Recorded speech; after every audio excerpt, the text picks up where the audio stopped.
So next 81 question చూద్దాం. ఇది డైరెక్ట్గా ఉన్న క్వశ్చన్ కొద్దిగా ఆలోచించి రాయాలి. ఏముంది? Which of the following is not a part of article 3 of the constitution of India అంటాడు. భారత రాజ్యాంగంలోని ప్రకరణ 3లోని లేని అంశం ఏది? ఆర్టికల్ 3లో ఏముంది? కొత్త రాష్ట్రాల ఏర్పాటు, రాష్ట్రాల సరిహద్దుల మార్పు, రాష్ట్రాల పేర్లు మార్పు, రాష్ట్రాల పునర్వ్యవస్థీకరణ. So formation of the state, increasing the territory of the state, I can say diminishing the territory of the state, changing the name of the state as well as reorganization of the state. ఇది article 3లో ఉంది. ఏది లేదు అన్నాడు. ఏది ఉందో మనకు తెలిసినప్పుడు ఏది లేదో గుర్తుపెట్టుకోవడం పెద్ద సమస్య కాదు. ఏముంది ఇక్కడ? డిమినిషింగ్ ది ఏరియా స్టేట్ ఉంది, increasing the area of the state ఉంది, alteration of the name of the state ఉంది. ఏం లేదు? Abolition of the state by itself. ఒక రాష్ట్రము తన్ను తానుగా రద్దు చేసుకుంటుంది అంటారు. తప్పు కదా. రాష్ట్రాలకు తాము ఏర్పాటు చేసే అధికారం లేదు, రద్దు చేసుకునే అధికారం లేదు. ఆంధ్రప్రదేశ్ రాష్ట్రం తన పేరు మార్చుకోవాలంటే తన పేరు మార్చుకోలేదు, పార్లమెంటే చట్టం చేయాలి.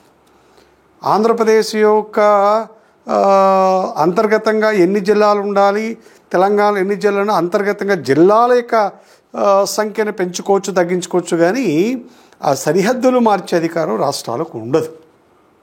అది ప్రకరణ 3 ప్రకారం ఒక పార్లమెంటుకు మాత్రమే ఉంటుందని మనము పుస్తకంలో చదువుకుంటాం. దీనికి సంబంధించి కూడా మనకు పుస్తకంలో క్లియర్గా ఉంది.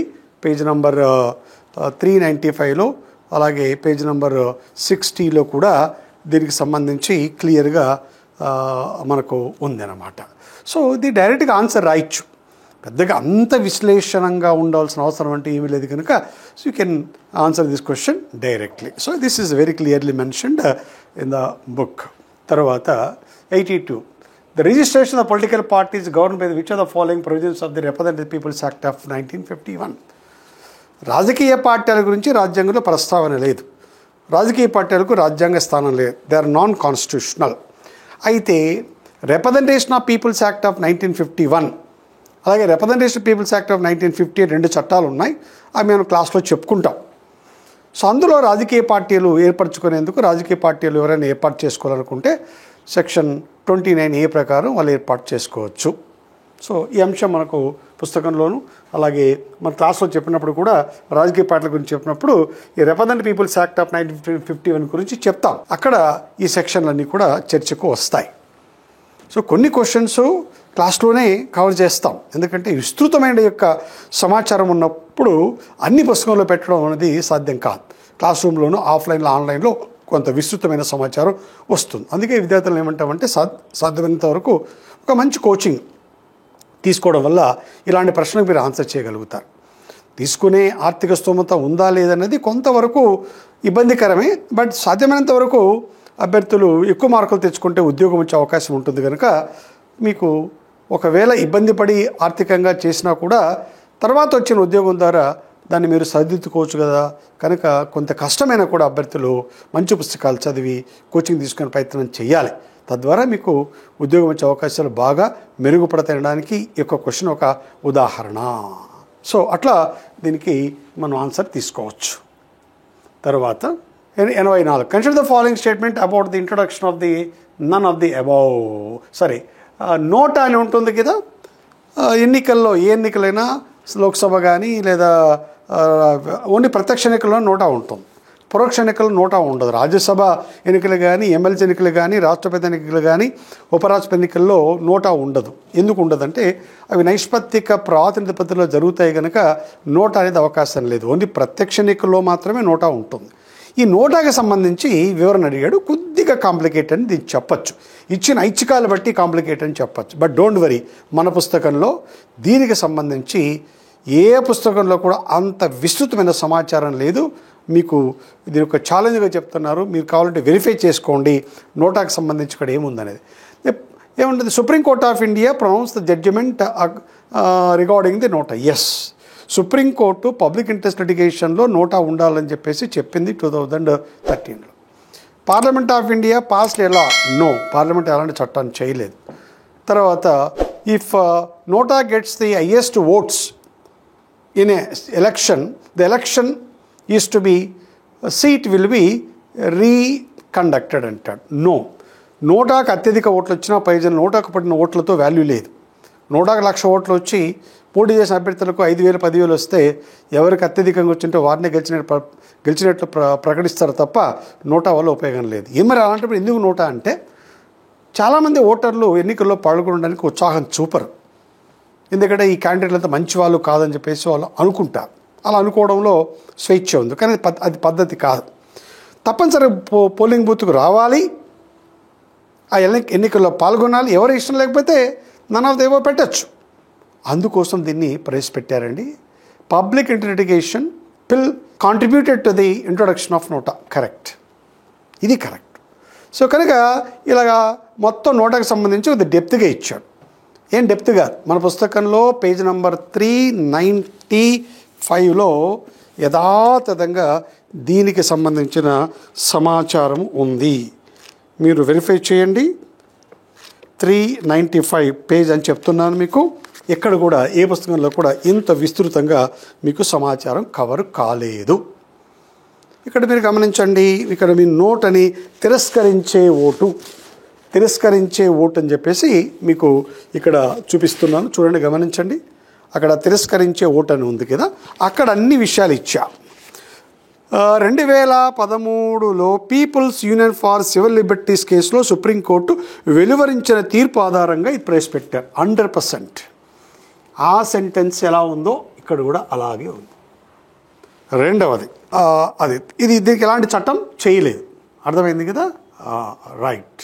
తర్వాత ఏమంటున్నాడు, ప్రపంచంలో 13 దేశాలు నోట్ అనేది కేవలం ఓటర్లకు ఉన్న ఐచ్ఛిక మాత్రమే, ఓటమి గెలుపులో ప్రభావితం చేయదు.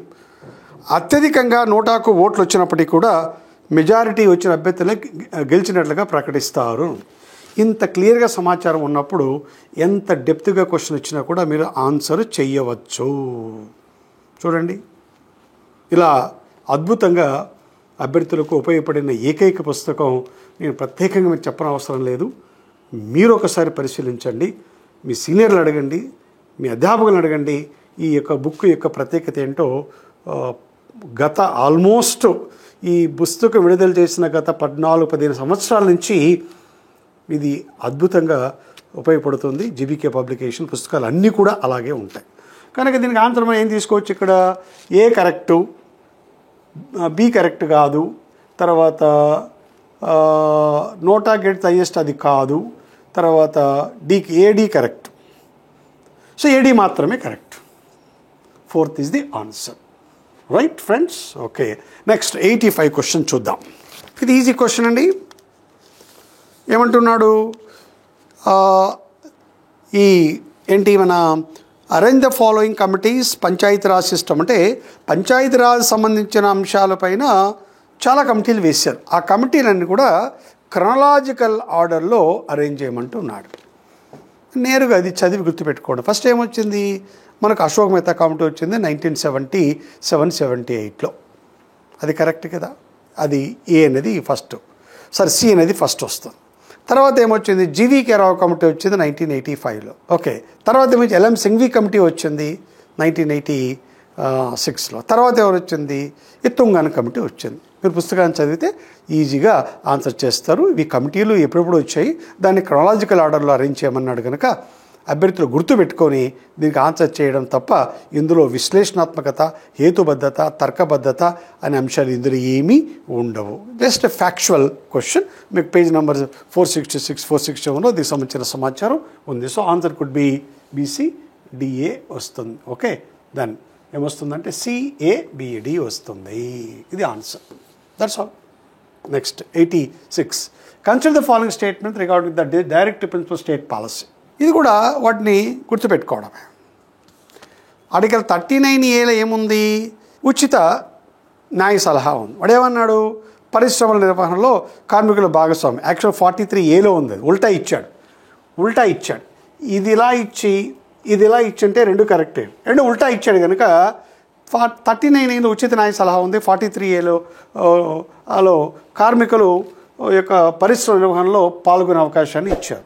కనుక రెండు రాంగు కనుక సో మనం ఏం చెప్పచ్చు దీన్ని ఏ అండ్ బి రెండు సరికావు. పేజ్ నెంబర్ 136లో దీనికి సంబంధించిన యొక్క సమాచారం ఉంది. ఇది నేరుగా అడిగిన ప్రశ్న, ఆర్టికల్స్లో ఉన్న కంటెంట్ అడిగారు కనుక ఇది ఏ పుస్తకంలో అయినా కూడా మీరు ఆన్సర్ చేయగలుగుతారు. ఇందులో ఏమీ సృజనాత్మకత అంటే క్రియేటివిటీ ఉన్న అంశము కాదు. క్రియేటివిటీ ఉన్న అంశం కాదు కనుక ఇబ్బంది ఏమీ లేదు. మీకు కావాలనుకుంటే ఒకే చోట ఇచ్చాను, కొత్తగా చేర్చిన ఆదేశికాలని చెప్పేసి ఒక అంశం ఉంది. అందులో 39A ఉంది, 43A ఉంది. అంటే ఏంటి, చదివి గుర్తుపెట్టుకొని రాసే అంశం, రైట్. సో కనుక ఆన్సరు 4 అవుతుంది, ఏది సరికాదు. సో తర్వాత నెక్స్ట్ మనకు క్వశ్చన్ నెంబర్ 87కి వద్దాం. Arrange the following developments in the contest of the evolution of the Indian constitution. భారత రాజ్యాంగ వికాసంలో కొన్ని దశలు ఉన్నాయి. ఆ దశలను క్రొనాలజికల్గా అరేంజ్ చేయమన్నాడు. ఇది కూడా అంతే, ఏది ముందు జరిగింది ఏ తర్వాత జరిగింది అనేది కామన్ సెన్స్. భారత రాజ్యాంగాన్ని ఎప్పుడు ఆమోదించారు? 1949 నవంబర్ 26. కనుక అది ఆటోమేటిక్ ఎక్కడ వస్తుంది, లాస్ట్కి వస్తుంది. తర్వాత క్రిప్స్ మిషన్ ఎప్పుడు వచ్చింది? 1942లో వచ్చింది. ఇండియన్ ఇండిపెండెన్స్ యాక్ట్ ఎప్పుడు? 1947లో వచ్చింది. మౌంట్ బ్యాటన్ ప్లాన్ ఎప్పుడు? 1946-7 అప్పుడు వచ్చింది. ఇవన్నీ కూడా హిస్టారికల్గా క్రొనాలజికల్గా అభ్యర్థి గుర్తుపెట్టుకొని ఆన్సర్ చేసే అంశాలు కదా. కనుక ఏ వస్తుంది, తర్వాత డి వస్తుంది, తర్వాత నెక్స్ట్ బి వస్తుంది, ఆ తర్వాత లాస్ట్లో సి వస్తుంది. అర్థమైందా? సో ద ఆన్సర్ ఏమవుతుందంటే ఏ వస్తుంది. First we can take that C, A వస్తుంది, తర్వాత డి వస్తుంది, బి వస్తుంది, సి వస్తుంది. కనుక ఆన్సర్ ఇస్ 3 అవుతుంది. Direct question. తర్వాత 88 question. NITI Aayog was established in 2015 to replace the planning commission. Correct, అందరూ రాస్తారు.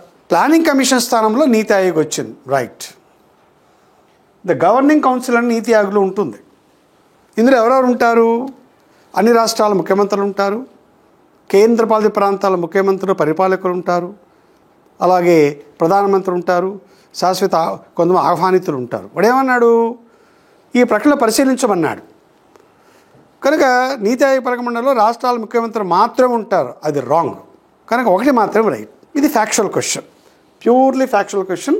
నేను గుర్తుపెట్టుకోవడం మన పేజ్ నెంబర్ 529లో 533లో ఈ నీతి ఆయోగ్కి సంబంధించి ఇది గవర్నింగ్ కౌన్సిల్లో ఎవరెవరు ఉంటారని చెప్పేసి నీట్గా మీకు సమాచారం ఇచ్చాం. దాన్ని బట్టి ఆన్సర్ రాయొచ్చు. ఇది కూడా కొద్ది వరకు ఈజీనా అని చెప్పచ్చు. తర్వాత 89 ఇది ఎంపీ బెజ్ బారువా కమిటీ దేనికి సంబంధించింది అన్నారు. 2015-16 సంవత్సరంలో దీన్ని నియమించారు. ఎందుకు నియమించి? ఇది పాతది యాక్చువల్గా, ఇదేమీ కరెంట్ అఫైర్ కాదు, పాతది.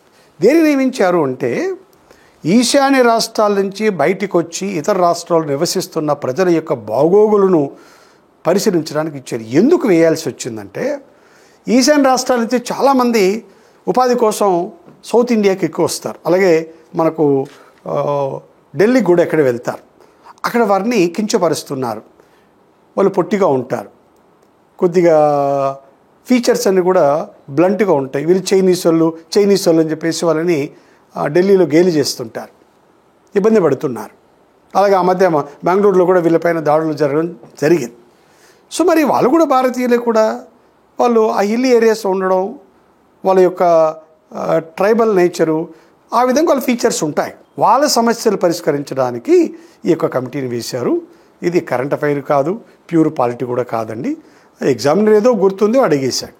కనుక అట్లా కొన్ని క్వశ్చన్స్ ఇప్పుడో కరెంట్ అఫైర్ 2010, 2015, 16లో జరిగిన అంశాలు కూడా అడుగుతారు. ఎందుకంటే ఎగ్జామినర్కి బహుశా అది ఇష్టం ఉండొచ్చు, అడుగుతాడు.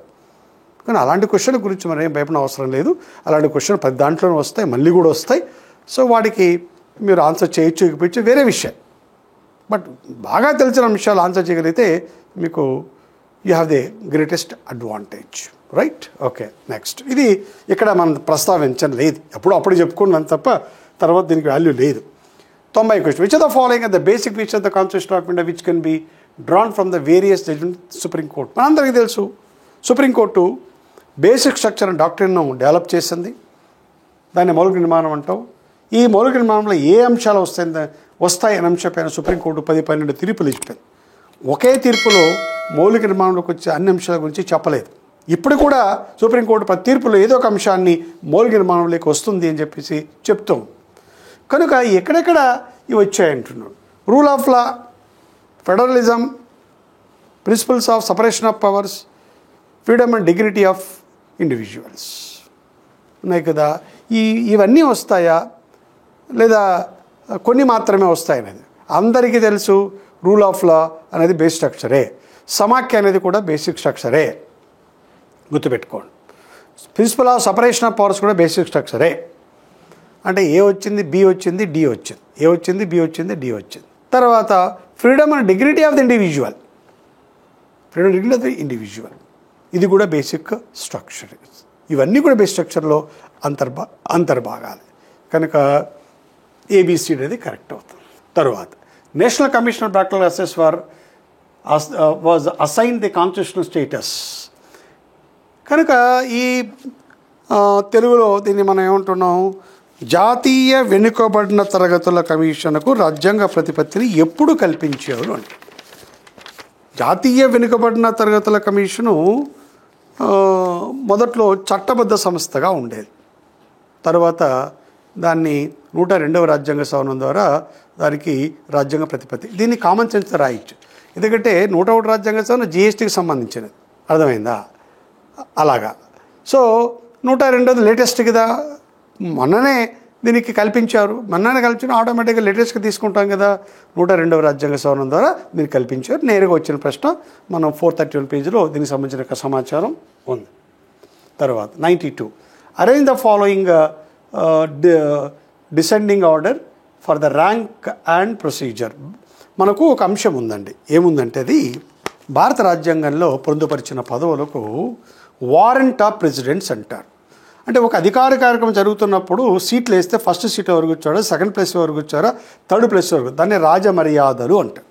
మనకు కూడా మన ఇంటికి వస్తే ఎవరికి మనం ప్రథమ స్థానం ఇస్తాం? ఏజ్లో ఉన్న మన తాతకో ముత్తాతలకో వాళ్ళకు ప్రథమ స్థానం ఇస్తాం, తర్వాత తండ్రికి ఇస్తాం, తర్వాత చిన్నాన్నకో పెదనాన్నకో అట్లా ఇచ్చుకుంటూ వస్తాం కదా. అలాగే ఈ భారతదేశంలో కూడా. అయితే ఈ యొక్క ఏర్పాటు రాజ్యాంగంలో లేదు. ఈ వారెంట్ ఆఫ్ ప్రెసిడెంట్స్ అనేది రాజ్యాంగంలో లేదు. కేంద్ర ప్రభుత్వం అవి ఒక ఆదేశం ద్వారా వీటిని ఏర్పాటు చేస్తుంది. కనుక మొదటి ప్లేస్లో ఎవరు వస్తారు, సెకండ్ ప్లేస్లో ఎవరు వస్తారు, దాన్ని అరేంజ్ చేయమన్నాడు. మన పుస్తకంలో ఇచ్చా, పేజ్ నెంబర్ 639లో ఒక పేజీలు ఇచ్చాను ఎవరెవరికి ఏ స్థానం ఉంటుందని. సో ఫస్ట్ ప్లేస్లో ఎవరు వస్తారు? ఆబ్వియస్గా వైస్ ప్రెసిడెంట్ వస్తాడు, అంతే కదా. సో రెండో ప్లేస్లో ఎవరు వస్తారు? ఆబ్వియస్గా ప్రధానమంత్రి వస్తారు. రెండో ప్లేస్లో ఎవరు వస్తారు? ప్రధానమంత్రి వస్తారు. మూడో ప్లేస్లో ఎవరు వస్తారు? ఫార్మర్ ప్రెసిడెంట్స్ వస్తారు, మాజీ రాష్ట్రపతులు వస్తారు. నాలుగు ప్లేస్లో ఎవరు వస్తారంటే స్పీకర్ ఆఫ్ ద లోక్సభ వస్తారు. ఇక్కడ ఇచ్చిందంట. యాక్చువల్గా స్పీకర్ ఆఫ్ లోక్సభ అతడు 6వ ప్లేస్కి వస్తారు. ఇక్కడ ఎవరి తర్వాత ఎవరు వస్తారంటే మాత్రం ఇది కరెక్ట్. కనుక ఆన్సర్ ఏమవుతుంది మనకు? ఏ, సి, తర్వాత బి, డి వస్తుంది. కనుక పేజ్ నెంబర్ 639లో దీనికి సంబంధించిన సమాచారం ఒక పేజీలో ఇచ్చాను. ఎవరి తర్వాత ఎవరు వస్తారనేది చదివి గుర్తుంటే లేదా కామన్ సెన్స్తో దీన్ని మనం ఆన్సరు చేయొచ్చు. ముందు చెప్తాను క్లాస్లో, మీరు కనీసం ఒక 7-8 ప్లేస్లో గుర్తుపెట్టుకోండి. దాని తర్వాత అవసరం లేదని అవే ఇస్తారు. జనరల్గా 10 లోపల ఉండే ప్లేస్లు, మొత్తం చాలా ప్లేస్లు ఉన్నాయి, దాదాపు 52 ప్లేస్లు ఉన్నాయి. అన్నీ అడగడు. ఫస్ట్ 10 ప్లేస్లో ఎవరు వస్తారనేది గుర్తుపెట్టుకోవడం అనేది ఇంపార్టెంట్. నెక్స్ట్ ఎగ్జామ్లో కూడా గ్రూప్ 2లో కూడా అడిగేందుకు అవకాశం ఉంది కనుక మేము మరొకసారి దీన్ని జాగ్రత్తగా చూసుకోండి. ఇది సమాచారం 613 పేజీలో ఉంది. తర్వాత 93 during the entire exercise the constitution assembly the modus operandi adopted was. భారత రాజ్యాంగ రచన సమయంలో రాజ్యాంగ రచనకి ఎంచుకున్న పద్ధతి ఏది అన్నాడు. ఏదైనా ఒక చర్చ చేస్తున్నప్పుడు ఒక అంశాన్ని ఆమోదించడానికి మనం ఏం చేస్తామంటే ఏకగ్రీవంగా ఆమోదిస్తాం, ఓటింగ్ ద్వారా ఆమోదిస్తాం, లేకుంటే కన్సెన్సస్ సర్దుబాటు ద్వారా ఆమోదిస్తాం. తర్వాత ఇంకా ఎలా ఆమోదిస్తామంటే అకామిడేషన్ అంటాం, సర్దుబాటు అంటాం. అలాగే ఎలా ఆమోదిస్తామంటే say the art of selection and modification అంటాం. ఏ పద్ధతులు రాజ్యాంగం అనుసరించింది అంటున్నారు. ఏ పద్ధతులు అనుసరించిందంటే సీక్రెట్ ఓటింగ్ డ్యూరింగ్ ద లేదు, ఎట్టి పరిస్థితుల్లో సీక్రెట్ ఓటింగ్ మనం ఎప్పుడు తీసుకోలేదు రాజ్యాంగ పరిషత్తులో. తర్వాత ఏమంటున్నాడు? ప్రిన్సిపల్ ఆఫ్ అకామిడేషన్, ఎస్, సర్దుబాటు అంశం ఉంది. తర్వాత ఏం తీసుకున్నాం మనము? Decision by making consensus. Decision by making consensus అంటే ఇది మనము సర్వసమ్మతితో నిర్ణయీకరణ. తర్వాత ఏమంటున్నాడు, art of selection and modification లేదు కనుక బి అండ్ సి కరెక్ట్. దీనికి సంబంధించిన సమాచారం పేజ్ నెంబర్ 36లో క్లియర్గా ఇచ్చాను. ఇదే పదాలు వాడే అక్కడ కూడా 36లో పేజ్ నెంబర్ 36లో దీన్ని క్లియర్గా ఇచ్చారండి, మీరు గమనించండి. ఇక్కడ హెడ్డింగ్ కూడా పెట్టాను, రాజ్యాంగ పరిషత్తు రాజ్యాంగ రచనకు అనుసరించిన పద్ధతులు అని పెట్టాను. ఇక్కడ ఏమి ఇచ్చాను, సమ్మతి పద్ధతి కన్సెన్సస్, అక్కడ ఉంది చూడండి, సర్దుబాటు పద్ధతి కదా అది. రెండవది అది సమన్వయ పద్ధతి అకామిడేషన్, అక్కడ ఉంది కదా అకామిడేషన్ అని చెప్పేసి అలా. సో ఈ రెండు పద్ధతులు అనుసరించాను. సో పేజ్ నెంబర్ 36లో క్లియర్గా హెడ్డింగ్స్ సహా ఇక్కడ ఉంది. సో అభ్యర్థులు దీనికి ఆన్సరు ఆ విధంగా గుర్తించవచ్చు. రైట్, బి అండ్ సి అనేది దీనికి ఆన్సరు అవుతుంది. ఓటింగ్ ఎప్పుడు పెట్టలేదండి. 94 which of the following statement regarding 106th amendment are correct. అది రిపీటెడ్ ఆల్రెడీ. నారీ శక్తి వందనేమంటే అధినియమని చెప్పేసి అడిగాడు. 2 పర్యాయాలు 106వ రాజ్యాంగ సవరణకు సంబంధించి క్వశ్చన్లు అడగడము జరిగింది. 2 క్వశ్చన్లు అడిగాడు. ఏముంది ఇందులో, ఈ rest of the central control అది కాదు. బీసీ కులాలకు సంబంధించి రాష్ట్రాలు నిర్ణయిస్తానేది రాజ్యాంగ సవరణ వేరు, దీనికి సంబంధించింది కాదు. ఇట్ ప్రొవైడ్స్ 1/3 అంటే నువ్వు ఢిల్లీ శాసనసభ షెడ్యూల్ కులాల సీట్లలో 1/3 మహిళలు కేటాయించాలని చెప్పేసి ఉంటుంది, ఎందుకంటే ఢిల్లీలో ఎస్టీ లేరు కనుక. తర్వాత it provides for the seat reserve for the women legislative assemblies of the each state. Correct, అది కూడా కరెక్ట్. ఈ చట్ట నియమం అన్ని నియోజకవర్గాలు ప్రవేశించిన తర్వాత వర్తిస్తుంది, ఇది కూడా కరెక్ట్. ఎప్పటి నుంచి అమల్లోకి వస్తుంది, నెక్స్ట్ మనము ఏవి జనాభా లెక్కలు తీసుకున్న తర్వాత అమల్లోకి వస్తుంది చట్టంలో. ఇది అట్లా 106వ రాజ్యాంగ సవరణలో 2 క్వశ్చన్లు వచ్చాయి. సో కనుక ఇప్పుడు మనం తీసుకున్నప్పుడు బి అనేది కరెక్ట్ అవుతుంది. అలాగే ప్రతి రాష్ట్రంలో కూడా ఇది ఉంటుందని చెప్పేసి అన్నా, అది కూడా బీసీ అనేది కరెక్ట్ అవుతుంది. అలాగే డి అనేది కనుక ఆన్సర్ ఇస్ బీసీడి అనేది కరెక్ట్ అవుతుంది. సో 94 మీకు దీనికి సంబంధించిన అంశం రిపీటెడ్ కనుక అదే పేజీలో ఇంతకుముందు చెప్పాను కదా, అదే క్వశ్చన్ ఆ పేజీలో మీకు ఇవ్వడం అనేది జరిగింది. తర్వాత next, consider the following statement regarding the economical weaker sections of the reservations. ఈ ఆర్థికంగా వెనుకబడిన తరగతులకు సంబంధించి రిజర్వేషన్లు పెట్టారో మనకు తెలుసు. దానికి సంబంధించి సరైన అంశాన్ని గుర్తించమంటున్నాడు. ఈజీనే. సో ఏముంది ఇందులో, non availability of the suitable candidate for the EWS shall be carried forward as a backlog vacancy in the next recruitment year అంటున్నాడు. ఒక రిక్రూట్మెంట్లో వెనుకబడిన తరగతులకు చెందిన యొక్క అభ్యర్థులు లేకపోతే దాన్ని క్యారీ ఫార్వర్డ్ చేస్తారు. రాంగ్. ఒక రిక్రూట్మెంట్ ఇప్పుడు గ్రూప్ 2లో గ్రూప్ 3లో ఈడబ్ల్యూఎస్ క్యాండిడేట్లు లేరు అనుకోండి, వాళ్ళకు 10 వేకెన్సీ ఉన్నాయనుకోండి, దాన్ని నెక్స్ట్ ఇయర్ క్యారీ ఫార్వర్డ్ చేయరండి, అవి జనరల్కు ఆటోమేటిక్గా వెళ్ళిపోతాయి. క్యారీ ఫార్వర్డు ఎస్సీ ఎస్టీలకు ఉంటుంది, బీసీలకు ఉంటుంది తప్ప ఈడబ్ల్యూఎస్కి లేదు. అర్థమైందా? సో కనుక అది రాంగ్. ఈ ఈడబ్ల్యూఎస్ కోటాలో ప్రయోజనం పొందే వారి యొక్క అభ్యర్థి సంవత్సర స్థూల ఆదాయం 8 లక్షలకు మించరాదు, ఇది కరెక్ట్. ఆదాయం అనేది 8 సంవత్సరాలు, ఇది 8 లక్షలకు మించరాలేదు, కరెక్ట్. కనుక ఇక్కడ ఏమవుతుంది, బి మాత్రమే కరెక్ట్ అవుతుంది. Right, okay, right. ఇది మనకు పేజ్ నెంబర్ 92లో క్లియర్గా ఇవ్వడం జరిగింది. రైట్, ఓకే. తరువాత 96, which of the following acts are administered by the internal security division of ministry of home affairs. కేంద్ర హోంశాఖ మంత్రి అంతర్గత భద్రత అని చెప్పి ఒక వింగ్ ఉంటుంది. ఆ వింగ్లో ఏ చట్టాలు అమలు చేస్తుంది అన్నాడు. మనకు అంతర్గత భద్రత అనే ఒక టాపిక్ ఉంది కదండి, అందులో నుంచి క్వశ్చన్లు వచ్చాయి. కనుక ఇక్కడ ఆన్సర్సు ఏ చట్టాలు అమలు చేస్తుంది అంటే సిక్ గురుద్వారా యాక్ట్ ఉంది, ఓకే, అది కరెక్టు. ఎక్స్ప్లోజివ్ సబ్స్టెన్స్ యాక్ట్ ఉంది, అది కరెక్టు. తర్వాత స్పెషల్ ప్రొటెక్షన్ గ్రూప్ యాక్ట్ 1980, అది కరెక్టు. ఓకే, అలాగే ప్లేసెస్ ఆఫ్ వర్షిప్ అన్నీ కరెక్ట్. ఈ అన్ని చట్టాలను ఎవరు ministry of home affairs internal security విభాగం అనేది అమలు చేస్తుంది. దీనికి సంబంధించి పేజ్ నెంబర్ 663లో ఉంది. ఏ పుస్తకంలో కూడా అది కవర్ కాలేదు. ఇలాంటి క్వశ్చన్లు కవర్ కావాలి. సో ఏమంటున్నా 63 అంటున్నారు కదా, ఐ షో. అంతర్గత భద్రత హోం మంత్రిత్వ శాఖ పాత్ర అని నేను ఒక హెడ్డింగ్ ఇచ్చానండి. ఇక్కడ ఇచ్చాను చూడండి. అంతర్గత భద్రత విషయంలో కేంద్ర మంత్రిత్వ శాఖ కీలక పాత్ర వహిస్తుంది. అంతర్గత భద్రత నిర్వహణ, కేంద్ర రాష్ట్ర మధ్య సమన్వయం, విపత్తు నిర్వహణ, సరిహద్దు నిర్వహణ, అలాగే central reserve police, central industrial security police, అలాగే నేషనల్ సెక్యూరిటీ గార్డ్సు, సరిహద్దు భద్రతా దళం, ఇండో టిబెటన్ బార్డర్, ఇవన్నీ కూడా ఈ అంతర్గత భద్రత విభాగంలోకి వస్తాయి. ఈ అంశాన్ని చదివి ఉంటే అభ్యర్థులు ఈజీగా ఆన్సర్ చేయగలుగుతారు. Right, okay. నెక్స్ట్ తర్వాత క్వశ్చన్ చూద్దాం. 97.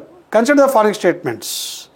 The union has unlimited powers to borrow money using the revenues of India as a security either within the country outside country. Yes, కేంద్ర ప్రభుత్వానికి అంతర్గతంగా కానీ బాహ్యంగా కానీ పరిమితం లేకుండా అప్పులు తీసుకోవచ్చు.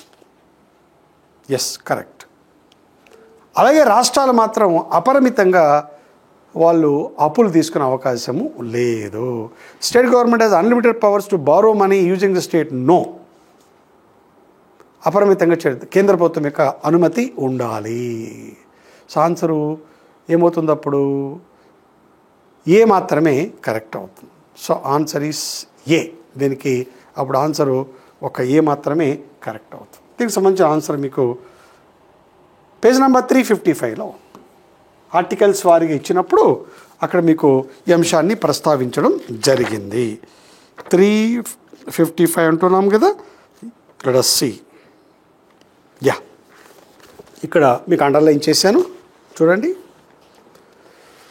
ప్రకరణ 292 ప్రకారం కేంద్ర ప్రభుత్వం దేశంలో కానీ విదేశాల్లో కానీ రుణాలు తీసుకోవచ్చు.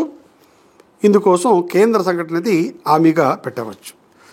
రాష్ట్రాలకు దేశం లోపల మాత్రమే రుణాలు తీసుకునే అధికారం ఉంది. ఇందుకోసం వాళ్ళు రాష్ట్ర సంఘటనని హామీగా పెట్టవచ్చు. కనుక అపరిమితంగా రుణాలు తీసుకునే అధికారం ఒక కేంద్ర ప్రభుత్వానికి ఉంటుంది, రాష్ట్రాలకు ఉండదు అనేది మీరు గమనించారు. రైట్, అదే ప్రశ్న. 98. Consider the following statements.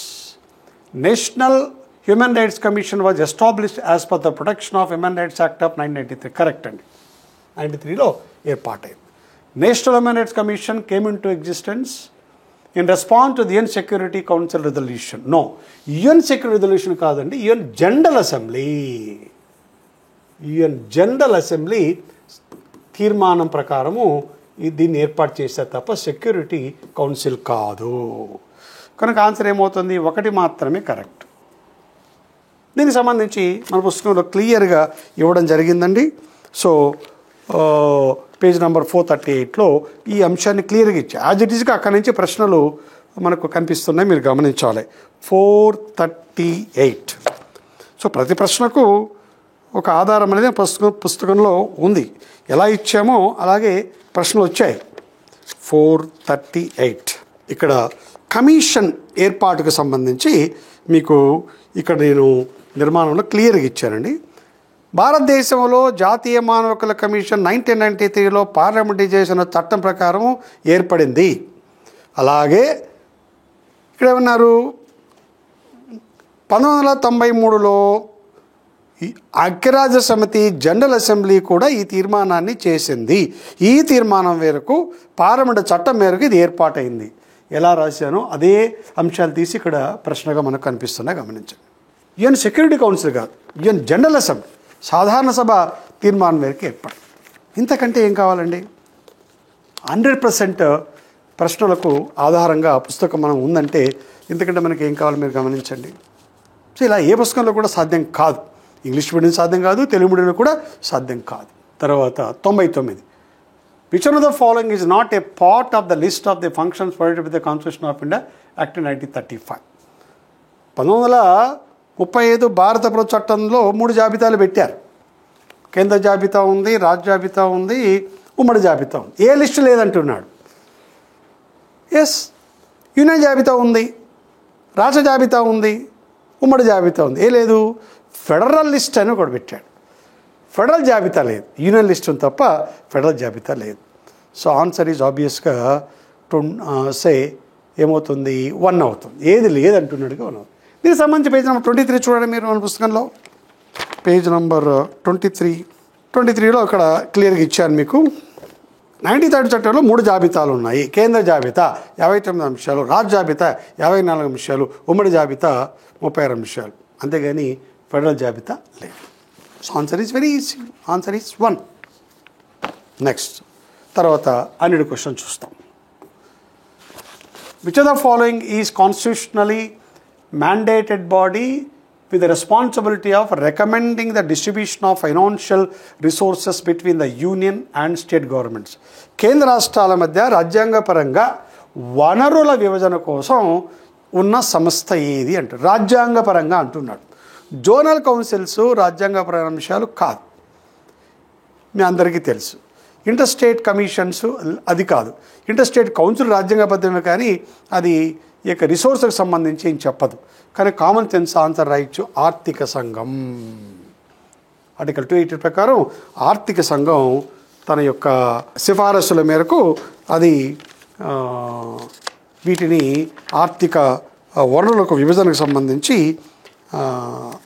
సలహాలు ఇస్తుంది. అలా మొత్తానికి నేను ఇచ్చిన 50 క్వశ్చన్స్లో ఒక 3 క్వశ్చన్లు తప్ప 47 క్వశ్చన్లు యథాతథంగా మనం ప్రచురించిన పుస్తకంలోను అలాగే ఈ ఆన్లైన్ క్లాస్లోను వివిధ అంశాలలో మనకు ఖచ్చితంగా సోర్సెస్ కనిపిస్తున్నాయి. కనుక అభ్యర్థులు ఇక్కడ ఒక క్వశ్చన్ మాత్రం ఇక్కడ రాంగ్ వచ్చిందండి. ఆ క్వశ్చన్ తప్పుగా ప్రచురించబడింది పుస్తకంలో. ఈ లోక్సభకున్న ఎగ్జిక్యూటివ్ అధికారాలు అనే ఒక ప్రశ్న వచ్చింది. అది క్వశ్చన్ నంబర్ 83. క్వశ్చన్ నంబర్ 83 అదొక్కటే ప్రింటింగ్ మిస్టేక్ ఎగ్జామినేషన్లో. Which are the following are the methods of exercising executive powers of Lok Sabha అన్నాడు. ఇది క్వశ్చన్ రాంగ్. లోక్సభకు ప్రత్యేకంగా ఎగ్జిక్యూటివ్ పవర్స్ అంటే ఏమి ఉండవు. క్వశ్చన్ ఎలా ఉండాలి అంటే ఫస్ట్ అది రాంగ్గా టైప్ అయిందండి. మీరు కూడా అభ్యర్థులు తర్వాత అడిగినప్పుడు దీని అబ్జెక్షన్ పెట్టండి. లోక్సభకు ప్రత్యేకంగా ఎగ్జిక్యూటివ్ అధికారులు ఏమి ఉండవు, ఏ పుస్తకంలో లేదు. ఇది ప్రింటింగ్ తప్పది. ఏమని ఉండాలి తెలుసా question? Which are the following are the methods of Lok Sabha exercising control over the executive అని ఉండాలి. లోకసభ కార్యనిర్వాహక శాఖ పైన ఏ విధంగా నియంత్రణ చేస్తుంది అంటే ఇవన్నీ కూడా నియంత్రణలే. సావధాన తీర్మానం అంటాం, అది నియంత్రణే. ప్రశ్నోత్తరాలు నియంత్రణే, శూన్యకాలము నియంత్రణే, అవిశ్వాస తీర్మానం కూడా నియంత్రణే.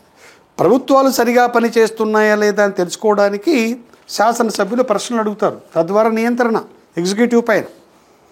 సావధాన తీర్మానం అడగచ్చు. ఇక అంతిమంగా అవిశ్వాస తీర్మానం ప్రవేశపెడితే ప్రభుత్వం పడిపోతుంది, ప్రభుత్వాన్ని బాధ్యులను చేస్తాం. కనుక ఈ క్వశ్చన్ రాంగ్ అండి. క్వశ్చన్ తప్పుపడింది కనుక దీని క్వశ్చన్ తొలగించేస్తారు. మీరు అబ్జెక్షన్ చెప్పండి, తప్పకుండా ఈ క్వశ్చన్ తీసేస్తారు. రైట్. సో కనుక ఈ క్వశ్చన్ గురించి కంగారేం లేదు. లోక్సభకి అన్ని అధికారాలు ఉన్నాయి. లోక్సభకు మాత్రమే ఉండే అధికారం ఉంటే మాత్రం నో కాన్ఫిడెన్స్ మోషన్. ఎందుకంటే ఈ కాలింగ్ అటెండెన్స్ మోషను, క్వశ్చన్స్ 0 వరకు దీంట్లో కూడా ఉంటుంది, రాజ్యసభలో కూడా ఉంటుంది, రాజ్యసభలో కూడా ఉంటుంది. 2 సభల్లో పెట్టుకోవచ్చు. కానీ నో కాన్ఫిడెన్స్ మోషన్ ఒక్క లోక్సభలోనే ఉంటుంది. అది ఎగ్జిక్యూటివ్ పవర్ కాదు, అది లెజిస్లేటివ్ డివైస్. శాసనసభకు ఉన్న ఒక చట్టపరమైన ప్రక్రియ ప్రభుత్వాన్ని నియంత్రించడము. Is not executive power. అలా తీసుకున్నా కూడా ఈ క్వశ్చన్ రాంగే అవుతుంది. కనుక ఈ క్వశ్చన్ డిలీట్ చేస్తారు. Is all about. ఆ విధంగా నేను జరిగిన ఎగ్జామినేషన్లో జరిగిన జీవికే పబ్లికేషన్స్ వారి యొక్క అద్భుతమైన యొక్క కవరేజ్ ఎలా వచ్చిందో మీకు ఉదాహరణ సహా వివరించడం జరిగింది. అభ్యర్థులు గమనించండి. ఇలా మన ప్రచురించిన పుస్తకాల్లో పాలిటీ కావచ్చు, సైన్స్ అండ్ టెక్నాలజీ కావచ్చు, జీకే కావచ్చు, అలాగే ఎకనామిక్ సర్వే, ఇండియన్ ఎకానమీ, తర్వాత తెలంగాణకు సంబంధించిన యొక్క ఉద్యమ చరిత్ర, ఇవన్నీ కూడా అద్భుతంగా కవర్ అయినాయి. గ్రూప్ 2 కూడా చాలా ఉపయోగపడతాయి. కానీ అభ్యర్థులు ఎవరైనా పుస్తకాలు చదవకపోతే వెంటనే వీటిని చదవండి. అలాగే గ్రూప్ 2కి సంబంధించి, ఇండియన్ ఎకానమీకి సంబంధించి ఒక మోడల్ పేపర్ కూడా రిలీజ్ చేస్తున్నాం. ఒక 3000 ప్రశ్నలతో జస్ట్ 200 పేజీలతో అద్భుతంగా తయారు చేశాం. నేను గ్రూప్ 3లో జరిగిన ఎగ్జామ్స్ ఈ ప్రశ్న వచ్చి అదే పద్ధతిలో ఆల్రెడీ మేము తయారు చేయడం జరిగింది. ఆ పుస్తకాన్ని ఒక 2-3 రోజులు మార్కెట్లోకి తీసుకొస్తున్నాం. Indian economy model papers both APPSC as well as TGPSC అన్ని ఎగ్జామ్లకు ఉపయోగపడతాయి. అలాగే పాలిటీ మోడల్ పేపర్స్ కూడా రిలీజ్ చేస్తాను. 2 రాష్ట్రాలకు ఏపీపీఎస్సీ, టీజీపీఎస్సీ కూడా వస్తాయి. Don't miss it. అద్భుతంగా అవి మీకు ఎగ్జామినేషన్ ఉపయోగపడతాయి కనుక గరిష్ట మార్కులు వస్తాయి. Okay, this is about the greatest of GVK publication books. So మిత్రులారా, తప్పకుండా ఈ వీడియోని అంతా కూడా మీరు లైక్ చేయండి, షేర్ చేయండి. అలాగే GBK publication YouTube channel subscribe కూడా చేయండి. So wish you all the best.